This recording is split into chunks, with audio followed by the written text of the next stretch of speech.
Good morning my dear student. आज हम एक नया टॉपिक लेकर आए हैं, मानव में पाचन की क्रिया कैसे होती है। ठीक है, चलते हैं। यहाँ पे लिखा हुआ है मानव पाचन तंत्र।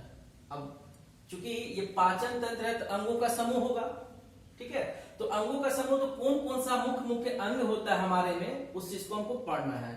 तो हम यहाँ पे लिखे हुए हैं कि मुख, माउथ, ओसोफेगस, ग्रासनली, स्टोमक, अमाशय, लिवर, यकृत, पेनक्रियास, अग्नाशय, स्मॉल इंटेस्टाइन, लार्ज इंटेस्टाइन, बड़ी आंत, स्मॉल इंटेस्टाइन, छोटी आंत, रेक्टम, एनस, मलद्वार, अपेंडिक्स। तो ये हमारा मुख्य अंग है जो हमारे पाचन तंत्र में मुख्य रूप से भाग लेता है। अब चूंकि पाचन की क्रिया किस विधि से होती है और कैसे कैसे होता है, उस चीज को हम स्टेप्स में करने का कोशिश किए हैं। तो लिखा हुआ है स्टेप्स ऑफ डाइजेशन। तो मुख्य स्टेप हमारा क्या है? इंगेशन। इंगेशन में क्या करते हैं हम लोग? भोजन को ग्रहण करते हैं। ठीक है, इंगेशन, डाइजेशन, पाचन करते हैं। पाचन के बाद क्या होगा? एब्जॉर्प्शन की क्रिया होती है। एब्जॉर्प्शन के बाद क्या है? एसिमिलेशन की क्रिया होती है। और उसके बाद इजेशन की क्रिया होती है, मल को त्याग दिया जाता है।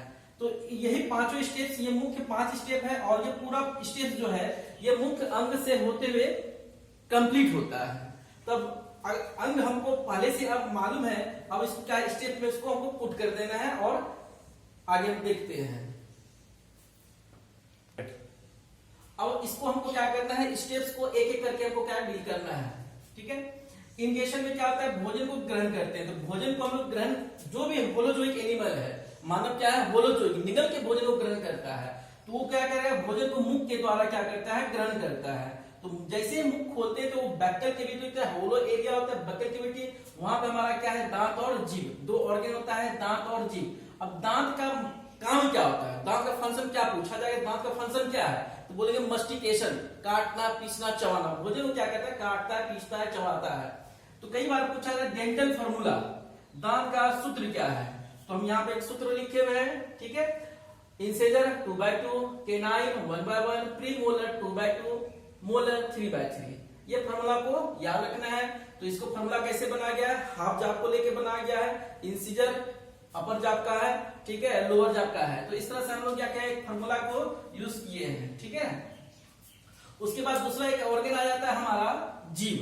ठीक है, दो जाप के बीच हमारा एक जीभ होता है। जीभ पर क्या होता है कि टेस्ट बड, अगर हम एक जीभ बनाते हैं, ठीक है, मान लीजिए एक संरचना जीभ लिए, तो जीभ पे बहुत सारा टेस्ट बड होता है जो क्या होता है? खास हिस्सा होता है। उस पर हम लोग स्वाद को चेक करते हैं कि किस प्रकार का स्वाद है। तो टेस्ट बड का क्या होता है काम? स्वाद ग्रंथि क्या का काम करता है? ये क्या करता है? स्वाद को चखता है, टेस्ट लेता है।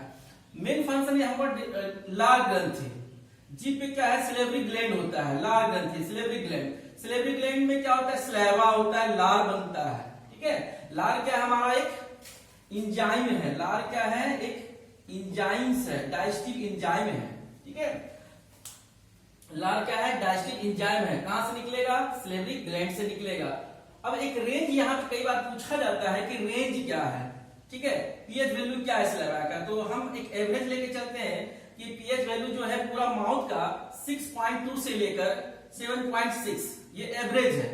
माउथ का जो पीएच है 6.2 से लेकर 7.6 एक एवरेज है। लेकिन जब भी पूछा जाए सिलेवा का पीएच तो बोलेंगे 7.4। ठीक है, अगर एक बात आता है कि अगर 6.2 से अगर पीएच वैल्यू गिर जाए, इसका मतलब क्या होगा? एसिडिक हो जाएगा, गिर जाएगा, एसिडिक होगा। ऐसे में क्या होगा कि दांत का सड़ना स्टार्ट हो जाएगा। ठीक है, तो दांत का सड़ना अप्रोक्स 5.5 पीएच से अगर नीचे हो जाता है तो दांत का सड़ना, डिकेइंग स्टार्ट हो जाता है। चलते हैं, अगला स्टेप आता है कि जैसे भोजन को हम लोग चबाते हैं, काटते, पीसते हैं, तो वो फिर ओसोफेगस से होते हुए क्या होगा?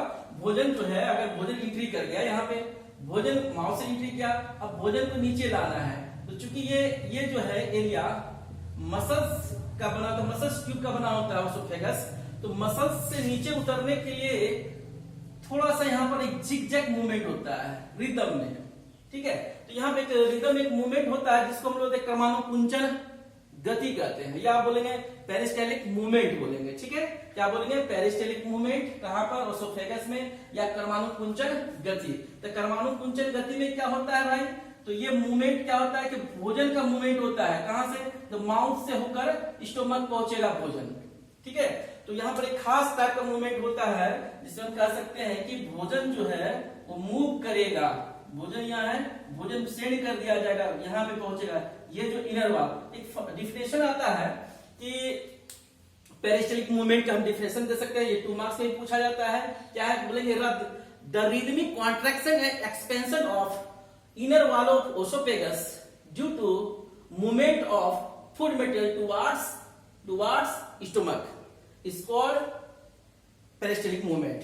ओके, तो मेन जो हमारा मुद्दा होता है या मेन जो मकसद होता है कि पेरिस्टलिक मूवमेंट का, वो माउथ से भोजन को कहां भेजना है, स्टमक में भेजना है। ठीक है, तो ये हमारा पेरिस्टलिक मूवमेंट में ऐसा भोजन पहुंच जाता है। पेरिस्टलिक मूवमेंट के द्वारा भोजन कहां पहुंच गया, हमारा आमाशय में पहुंच गया, स्टमक में पहुंच गया। अब बात करते हैं स्टमक का। तो स्टमक के पहले हम लोग ये देखते हैं कि हमारा क्या इंगेशन का कंप्लीट हो गया, प्रोसेस कंप्लीट हो गया। अगला स्टेप क्या है, डाइजेशन। डाइजेशन मतलब भोजन का पाचन। भोजन कहां पहुंच गया, हमारा स्टमक में पहुंच चुका है भोजन। ठीक है, भोजन कहां पहुंच गया है। पाचन के लिए हम लोग आते हैं पाचन की क्रिया को। तो पाचन की क्रिया जो है मुख्य रूप से 3 अंगों में कंप्लीट होती है। मुख में होता है, आमाशय में होता है और छोटी आंत में। तो 3 हिस्से में हम लोग बांट दिए हैं। 3 हिस्सों में जो है पाचन की क्रिया होती है, 3 अंगों में होती है। तो हम आते हैं कि मुख में पाचन। ठीक है, मुख में पाचन। तो मुख में पाचन क्या चीज का हो गया, कार्बोहाइड्रेट का। मुख में कार्बोहाइड्रेट का, कार्बोहाइड्रेट्स का पाचन हो गया। कार्बोहाइड्रेट किसमें टूटेगा, कार्बोहाइड्रेट में पाचन होगा किसमें, सिंपल शुगर में। सिंपल शुगर में टूट जाएगा, सिंपलर फॉर्म में आ जाएगा। किसके द्वारा टूटेगा भाई, तो बोलेंगे हम किसके द्वारा। तो मुख से कौन सा एंजाइम आ रहा था, तो हमारा क्या आ रहा था, लार आ रहा, स्लाइवा आ रहा था। तो क्या हुआ, स्लाइवा के द्वारा कार्बोहाइड्रेट टूट गया किसमें, सिंपल शुगर में। ठीक है, अगला हम आते हैं स्टोमक में। अब स्टोमक का स्ट्रक्चर हम देख लेते हैं। भोजन यहाँ रखा हुआ है, भोजन के भीतरी दीवार पर मुकस का एक लेयर होता है। क्या होता है, मुकस का एक लेयर है। मुकस का एक लेयर है जो प्रोटेक्शन देता है, सुरक्षा देता है HCl से। ठीक है, प्रोटेक्शन किससे दे रहा है, इनर वॉल ऑफ स्टोमक को किससे दे रहा है, HCl से। तो HCl से सुरक्षा दे रहा है ताकि ये मस्कुलर बैग, ये क्या चीज का बना हुआ है हमारा स्टोमक, मस्कुलर, आमाशय क्या चीज का, मस्कुलर बैग से बना हुआ है, जिसके भीतरी भित्ति पे, भीतरी दीवार पे मुकस का एक लेयर होता है जो HCl से सुरक्षा देता है। अब आता है सेकंड का, HCl का। मुकस का फंक्शन क्या हुआ, कि मुकस का फंक्शन हुआ कि protect the inner wall of oesophagus, sorry stomach. HCl का फंक्शन क्या हो गया, HCl क्या करता है कि भोजन में अगर कोई जम्स है, बैक्टीरिया हो, वायरस हो, उस जम्स को क्या करेगा, किल करेगा। तो HCl का फंक्शन क्या हो गया कि kill the germs, kill the germs, germs को मार देगा, किल कर देगा। दूसरा फंक्शन क्या होता है, दूसरा फंक्शन HCl का हो गया हमारा कि पेप्टाइड बॉन्ड। ठीक है, पेप्टाइड मतलब प्रोटीन के बीच के बॉन्ड को बोलते हैं पेप्टाइड बॉन्ड। पेप्टाइड बॉन्ड को क्या करता है, तोड़ता है। भोजन के बीच, प्रोटीन के बीच जो है पेप्टाइड बॉन्ड होता है, उसको क्या कर रहा है, HCl तोड़ देता है, वीक कर देता है, ताकि एमिनो एसिड क्या हो जाए, लूज है, निकल जाए। तो ये हमारा HCl का वर्क हो गया। अब बचा क्या कि इसके भीतरी दीवार से निकलता है एक एंजाइम्स, उस एंजाइम्स का नाम होता है क्या, पेप्सिन। पेप्सिन, ठीक है, पेप्सिन। तो यहां पर एक बात आ गया कि स्टोमक में क्या होता है, पेप्सिन। तो प्रोटीन को तोड़ा जाता है एमिनो एसिड में, एमिनो एसिड में टूटता है किसके द्वारा, तो पेप्सिन के द्वारा। पेप्सिन एंजाइम्स है, कहां से निकल रहा है, तो बोलेंगे हम लोग क्या, आमाशय की भीतरी दीवार से निकलता है पेप्सिन, जो क्या कर रहा है, प्रोटीन को डाइजेस्ट कर रहा है, तोड़ रहा है, किसमें, एमिनो एसिड में। तो इस प्रकार हम देख रहे हैं क्या कि कार्बोहाइड्रेट का डाइजेशन माउथ में हो गया, आमाशय में किसका डाइजेशन हो गया, प्रोटीन में हो गया, किस एंजाइम के द्वारा, पेप्सिन एंजाइम के द्वारा। अब जो है भोजन डाइजेस्ट होने के बाद ये भोजन पास आउट कर दिया है किसको, छोटी आंत को। कहां चल जाएगा, छोटी आंत को भोजन चले जाएगा।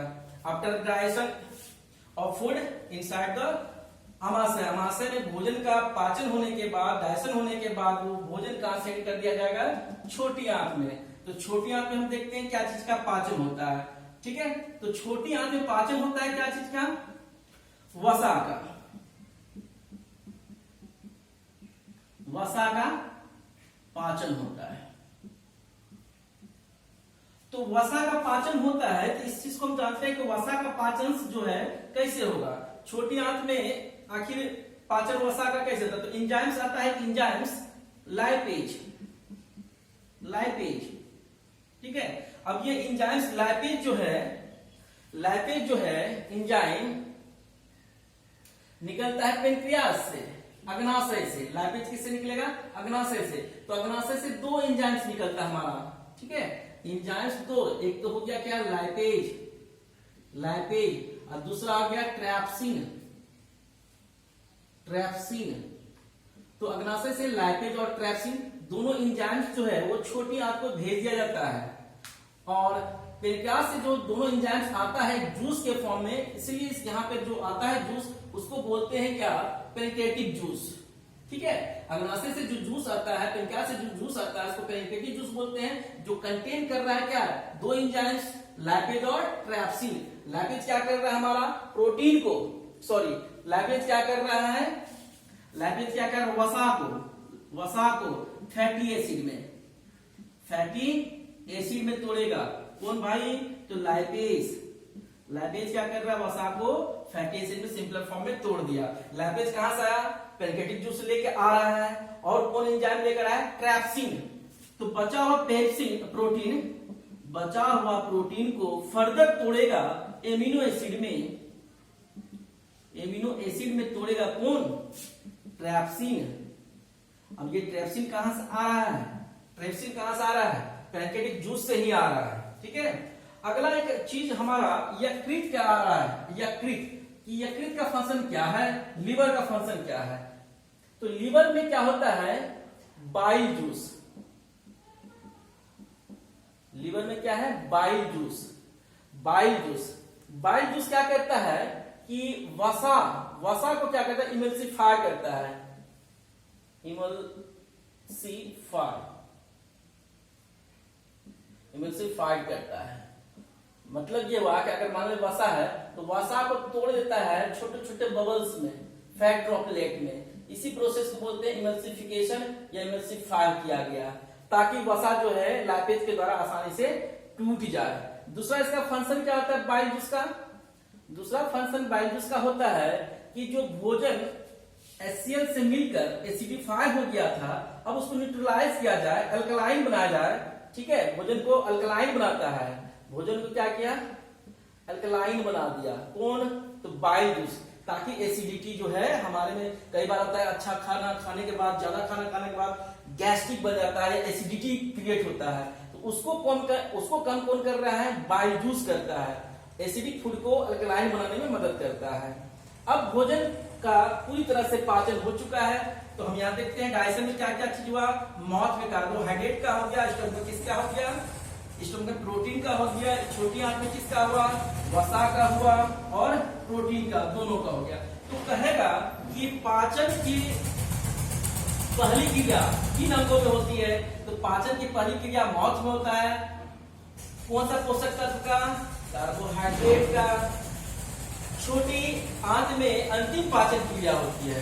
अंतिम पाचन कहाँ होती है? छोटी आंत में। तो छोटी आंत में किनका किनका पाचन होता है? वसा का और प्रोटीन का, ठीक है। अब ये भोजन जब पच जाता है, पचे हुए भोजन को हम लोग क्या बोलेंगे? काइल बोलेंगे। क्या बोलेंगे? काइल, ठीक है। काइल क्या बोलेंगे? काइल। अगला स्टेप आता है हमारा क्या? एब्जॉर्प्शन, अवशोषण। एब्जॉर्प्शन मतलब अवशोषण।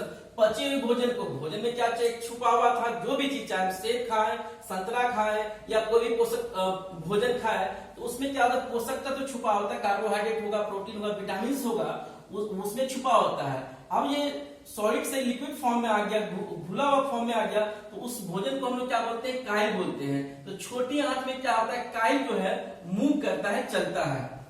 छोटी आंत में क्या होता है? छोटी आंत में क्या होता है कि भोजन जो है वो चलना प्रारंभ करता है। तो एक बात आता है हमारे पास, छोटी आंत की लंबाई कितना है? तो अप्रोक्स जो है वो 7 मीटर होता है, ठीक है। कई बार क्वेश्चन पूछ सकता है ऑब्जेक्टिव, छोटी आंत की लंबाई कितना? 7 मीटर। और पूरा का पूरा एलिमेंट्री कैनाल माउथ से लेकर एनस तक, माउथ से लेकर एनस तक कितना अप्रोक्स 9 मीटर होता है लेंथ इसका। तो छोटी आंत को हम देखते हैं डायग्राम में। छोटी आंत में डायग्राम में हम लोग देख रहे हैं क्या कि हाईली क्वाइल्ड है। ये क्या है? हाईली क्वाइल्ड है। अगर हम इसको सीधा कर ले, इसका अगर स्ट्रेट कर ले, सीधा कर ले, स्ट्रेट भी कर ले, तो इसका ऐसा डायग्राम हो सकता है। कितना? तो 7 मीटर इसका लेंथ हो गया हमारा। कितना हो गया लेंथ? 7 मीटर। अब इसमें क्या होता है? फूड इंटर कर रहा है, तो फूड का क्या नाम है? कायल दे दिए हम लोग। ठीक है, फूड का नाम क्या दिए हैं? कायल दे दिए हैं।